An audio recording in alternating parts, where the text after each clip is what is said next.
some kind of a framework and a solution for how not just the athletes can make money, but certainly how Jamaica can capitalize more on what is available out there in sport.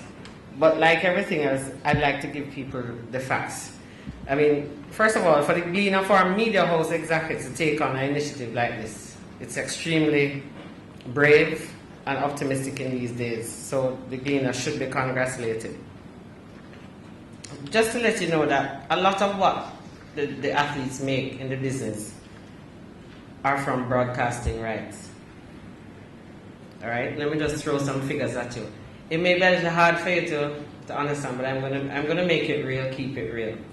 And the NFL season broadcasting rights should earn $20.4 billion US, and up to 32% of that is what goes to salaries for the athletes.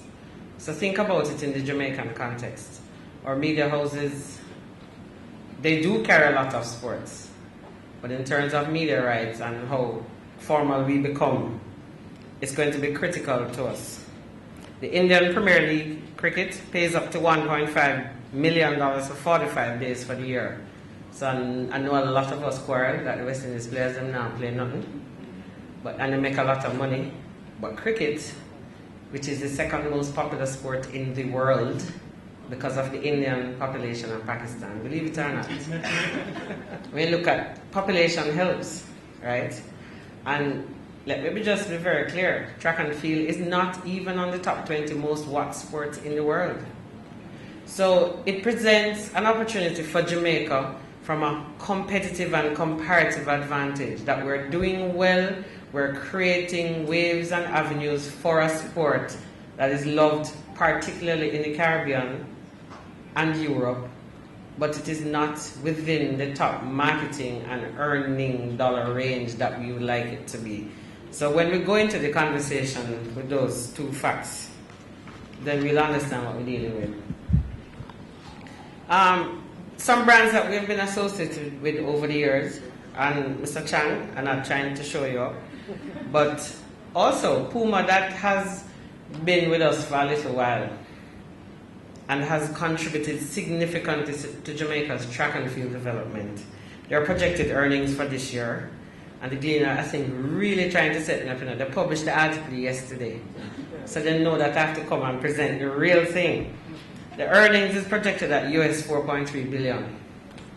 But Nike, who we have to compete with in the other sporting areas, up to November, they're anticipated that they will earn $10.3 billion.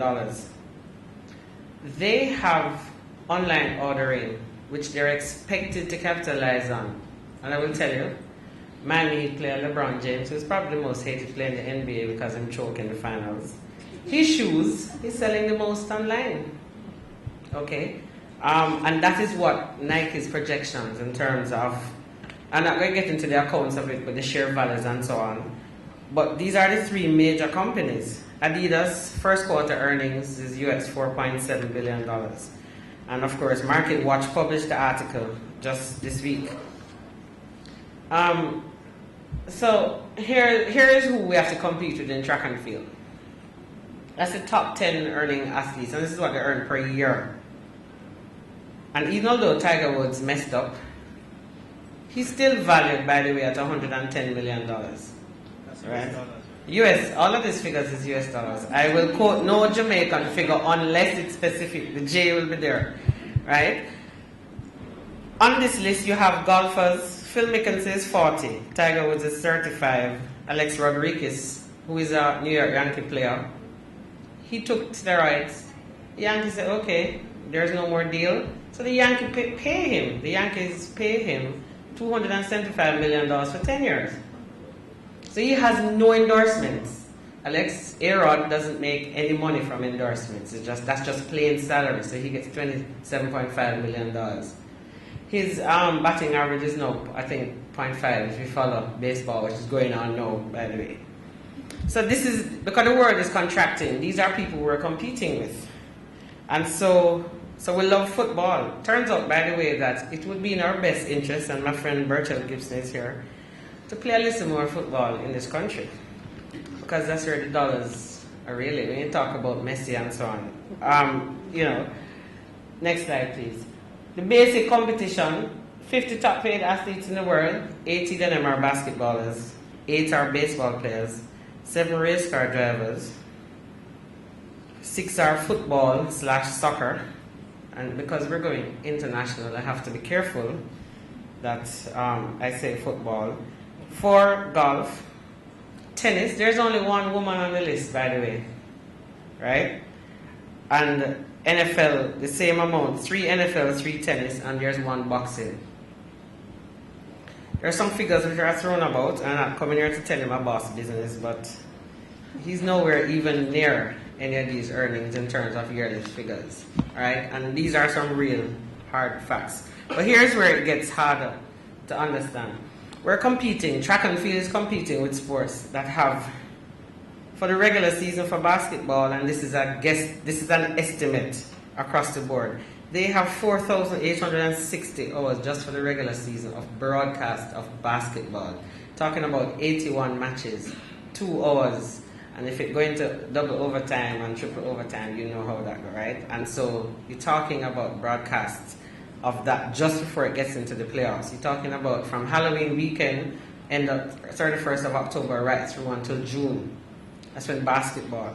Baseball, April to October. Racing is all year. They take a break January and for Christmas. Football is now all year. So after the end of the English Premier League and the Champions League, they're touring. Manchester United just whipped Seattle 7-0, and they're all over the place. And they're getting into America. Track and field, IAAF, these are some real harsh figures that they have to understand that if they want their sport to grow, that they're going to have to make some serious decisions. Golf, of course, is all year. Right? Tiger, I think, is in Akron, Ohio this week trying to make a comeback. And if he does, by the way, because America is such a forgiving society, he will get another endorsement. Right? Track and field, however, from April to September, and I've extended the year for broadcast, giving it maximum 42 hours. This year, for the first time, Universal Sports is broadcasting all the Diamond League events. And that's 3-hour meet, 42 hours. Universal Sports, only if you have Comcast, right, which is $6.25 on the channel, you get that. And I think you pay $29.99 if you want to acquire it online. NBC has the broadcast for the Olympics, I think until 2020. And so, possibly for this year, they will extend their broadcast hours a little longer. But understand really what the competition is when you look at all the other sports that we're playing. All right, getting down to the meat of the matter, the top earners in track and field men. This was 2004, and I opted to go back here because I wanted to show that all these athletes have the same bills. They have the same blessings, they have the same curse. They have the same needs, they have the same wants. They all want fast cars, good-looking ladies and good-looking men. They all have the same wishes, they want the same toys. So Christian Olsen, in 2004, this was just prize money, was earning just over $600,000. The same hotels he goes to when he has to run all over the world. Right? And the hotel in Monaco costs a lot more than the hotel when you come to Penrith, for example. Right? So they all have the same bills. So the earnings are... when you think about it seriously, you're saying what motivates you to want to stay in the business. Asafa Powell was ranked the 5th most highest paid male athlete in track and field. And when you look at this list, Asafa and Felix are still around, are still attempting, right? So in terms of even the year span, and at the end of the presentation, I've drawn some kind of a formula of how we can, try to earn or maximize. Let's look at the women's list. So you're talking about the cap at 644. Now for the women, Tonique Williams-Darling, anybody remember her? Miss Bahamas, right? Just over $500,000. And Aileen Bailey, good old Aileen Bailey and Debbie Ferguson, they're still there, but they were in the top 10. Look at where they are. Look at the countries and so on. And even add inflation, a few more years and so on, And if you notice the lifespan of some of these athletes, so track and field even has more risks in terms of sustainability and viability. So we have some hard facts that we have to understand. So it has the fastest men and women in the world. It's the centerpiece of the Summer Olympic Games since 1896. However, it's only since the 1970s, you're talking about 40 years, that there has been any kind of professional exchange in track and field. I mean, the NBA wasn't making money a long time. The average value of an NBA team is 369 million, right? When I checked up and I went through it yesterday, the baseball figures, you can't pay more than 120 million in salaries. When you look at the broadcast rights, for example, of the Yankees, the Chicago Cubs, it's incredible. And they pay out 35%, minimum 35% goes back to salaries for the athletes because they earn so much more money through rights.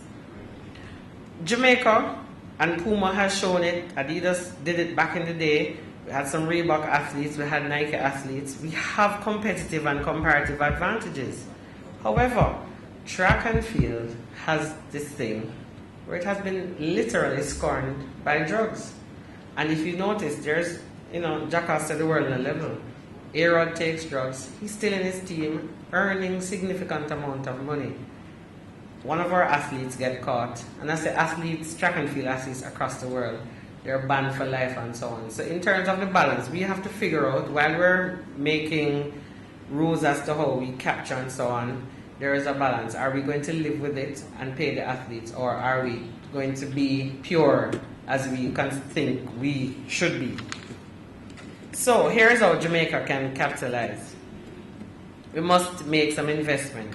And here's where we come back to the Gleaner. The fact that the Gleaner has even done this in a public forum is an indication that they think it is critical for people to be informed, to be educated, and of course to be entertained. Some of my media partners have gone against that, but that's not this forum.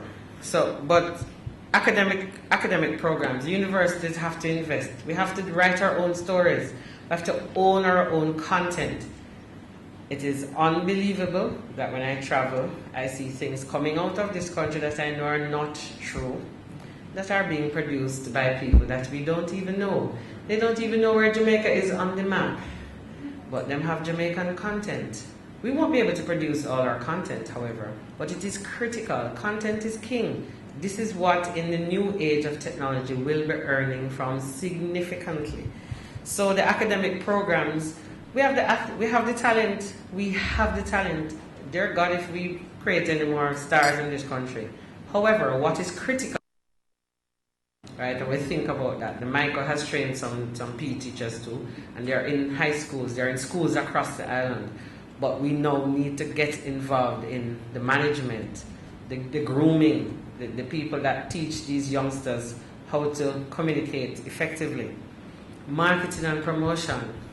I mean, if you throw a stone in Arkansas, it's on TV in America. In Jamaica, we need to be more positive in our output. I'm not saying to hide the things in the pages, but we need to be more positive as a people. The social inclusion and how you feel when sport people do well, it's critical, so the messages must be clear. And if that's what we're good at, I played volleyball for a very long time. And it's a sport where you have a setter, a passer, and a spiker. And Lisa and Daisy can relate. If that spiker is on form, and I am the setter, she have to tell me to stop setter, because she have to play every ball for the 25 sets. If sports and music are what we're good at, why are we not flagging it like a dead horse? We're wasting a lot of energy putting investment into traditional sectors that is not getting the best value for our dollar consistently. And I'm being very careful how I say that. So if Price Waterhouse, KPMG, the United Nations can put out reports to say that sports, the creative sector they call it, will earn significantly for the next 10 to 15 years. And all those reports have been available from 2000. And in 2011, we're sitting here on prime land in sports and entertainment. And we're sitting on it as if, No problem, man. You know, and it bothers me. So, you know, I jump at opportunities like this. When I go to Curacao to speak, they ask me all kind of questions. They want to know. Poor Martina Sharanda, he's on everything in Curacao, including the pencil that the children use in Curacao, right? The other thing is we have to maximize the use of our athletes. Why are they not the ones? They live it enough. It is such a myth that athletes don't have no sense. It must take some measure of dedication, discipline, commitment to get up at 6 o'clock every morning for 10 years out of your life, to run 6 to 9 a.m. and 6 to 9 p.m. That's not talent. That's not just talent. All right? It's also, and track and field is such an individual sport. When you line up against 7 other people, you know, it's you on the lane and everybody else. So in terms of that, so why is it not then that the sports policy that has been long promised, but not just that, UE needs to step up. UTech has stepped up, misguided somewhat, because they're bringing scrutiny to Jamaica that could get us into trouble. No country tells their secrets. So even if it is banana and yam for true, why are we telling the rest of the world? Let them come find out. And they must pay to find out. So in our films, in our books, in our documents, they must pay the $200 to come in here and film our stories so we can earn from it. We must fix up our venues. And Major Brown, I'm happy the minister sent you. We must fix up our venues. So this stadium East Strap must be ready before Gibson Relays, right? We know the season. We have road race right up to December. We take a break in January. We have Grace Jackson meet the last Saturday in January. The stadium East Field must be ready. Even if Puma have to beg some money, right? Supreme Ventures, them betting game. We must fix our facilities, man. Listen, if we don't have the facilities, youngsters don't have anywhere to train, to produce what we want them to produce. And when we fix those venues, it's not the groundsman, you know. Listen, the man who runs the New England Patriots grounds is a venue manager. And he'll go to university and get a degree just like me. But he knows that if 400,000 people go to the stadium for the year, it means that I'm going to have 400,000 times 2 feet stomping on the grass. And so you need extra weed cutter and all of them things. It is a science. It is not a little man down the road to fix the stadium. It's not a groundsman. He's a venue facilities manager. And those things must come into play. We must use the venues for economic activity. And I know I'm using first world examples. The Madison Square Garden, I've been there, I've done the tour. The bottom of the pitch is for the hockey, because the ice has to be there. And they have layers, they have it computerized, and it is the same place the Rockets people dance, same place they have Milrose games, which they're moving it, I don't know why. But that MSG hosts every sport in New York. So we have 8 track meets for the year, and I got the figures from Independence Park. All right, so outside of that, how many football matches we have for the year? So that's 10 more events, that's 18. That can sustain the stadium. Why are we not having more dancehall shows or shows in the stadium? So you know I like dancehall, right? Why are we not having more events, right? And listen, don't take us for granted. If you have a show where we're not supposed to jump the fence, we won't jump the fence. We'll pay to come in. But you have to give us the confidence to know that if you say, get the tickets somewhere else in time, and I'm going to touch on the ticketing thing too, get your tickets in time, line up to come in. When we go to foreign, we do it. Why we can't do it here?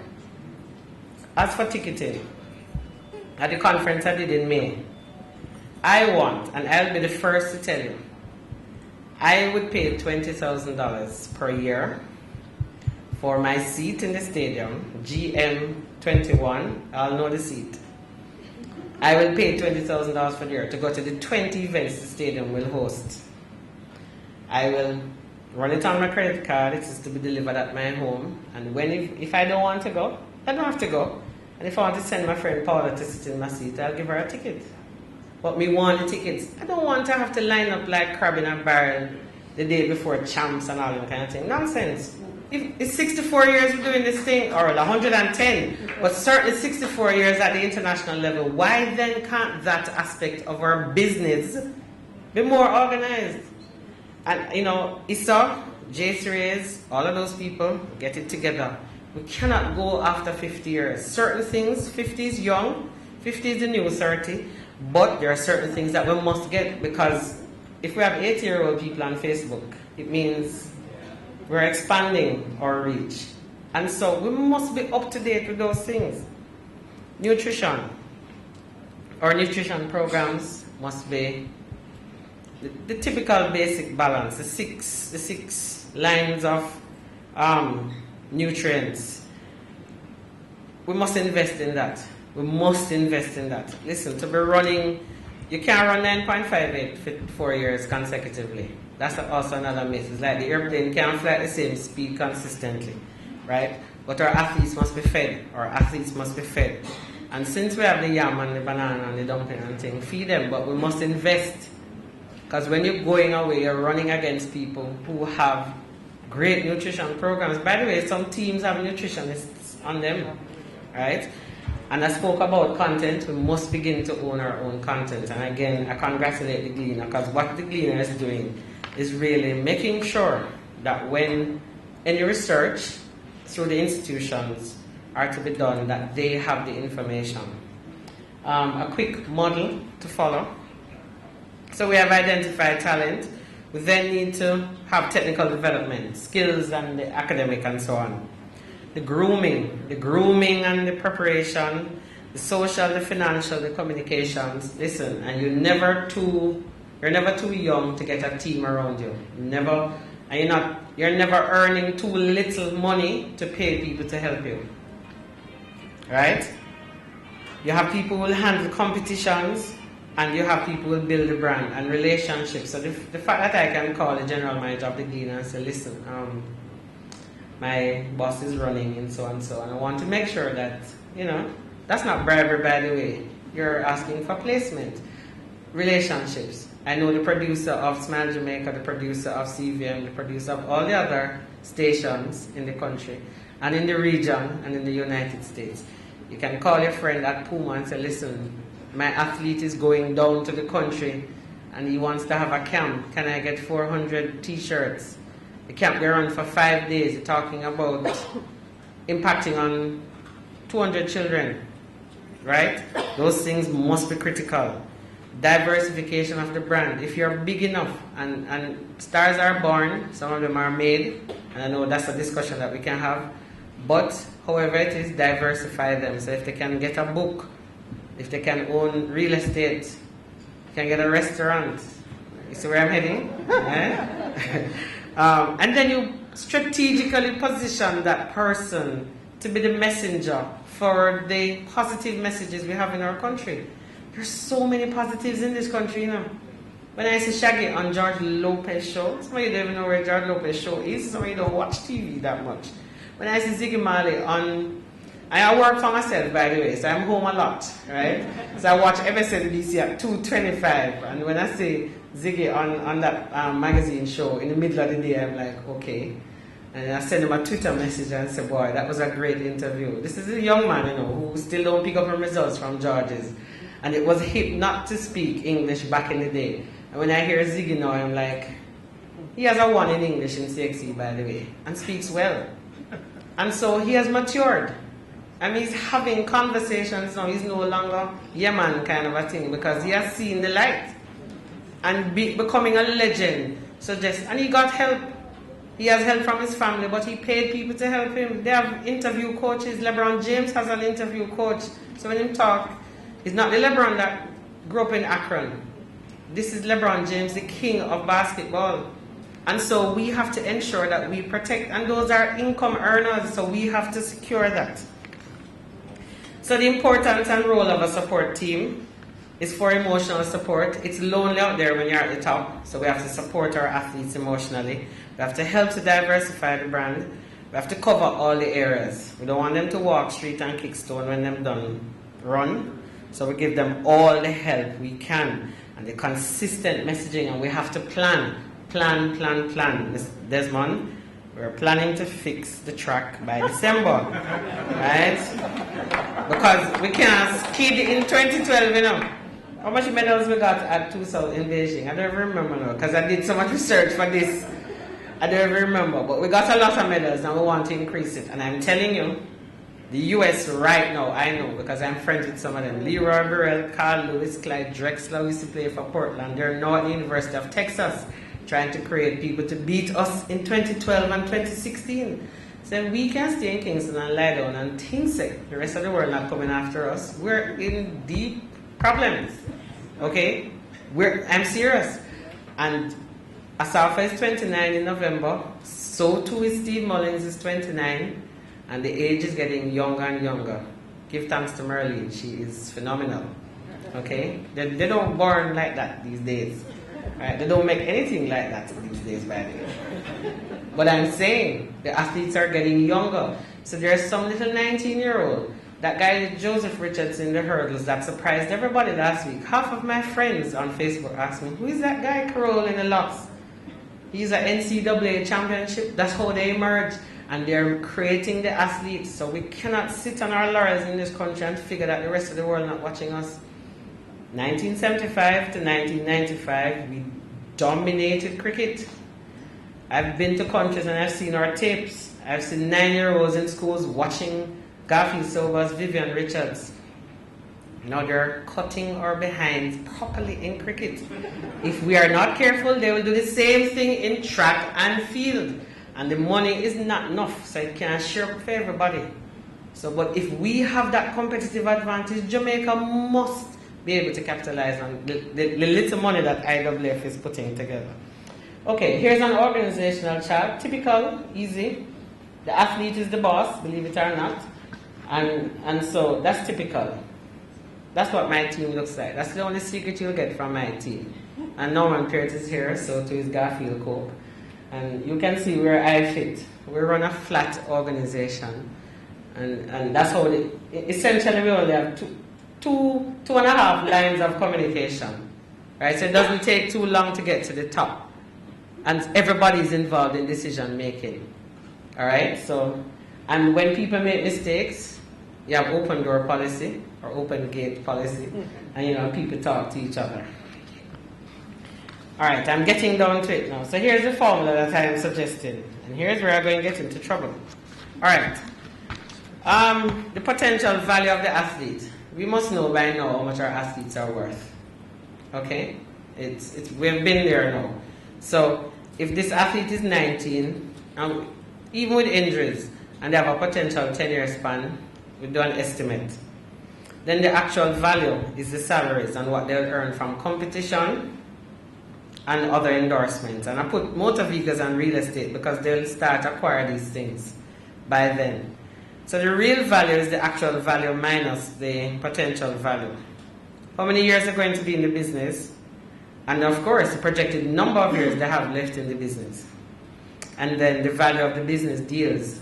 So I could have drawn an athlete and they get endorsement based on the parts of their body. So caps, earrings for the girls maybe, or some of the guys, apparel, shoes, watches, cars, what else they use to endorse athletes? Oh, beverages, and so on. And when you add that up, those are some areas you can strategically position.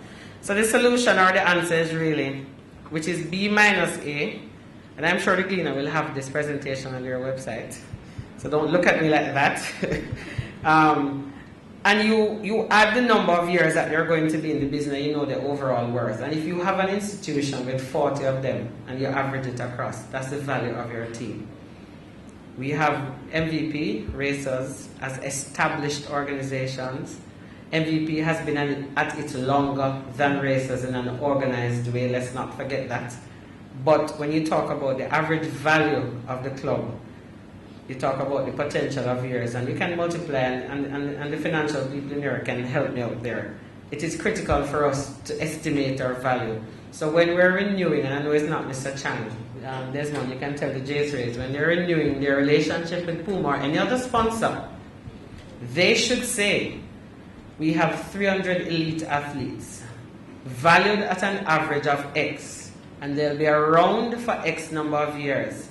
Add on 50%, they will give you 30. And that's the value of our track and field industry. You always ask for more than what you want, and you will get what you really want. Let me repeat it. 40 athletes, valued at an average of X, to be sustained over a period of X amount of years. Okay? And you add on to pay the staff. Admin costs supposed to run you somewhere between 33 and 50%. You add on that cost, and the 10% for miscellaneous. And that is the value, plus my salary for consultation. Thank you, Chris. And you add that on to your negotiation figure. And that is the value of just track and field.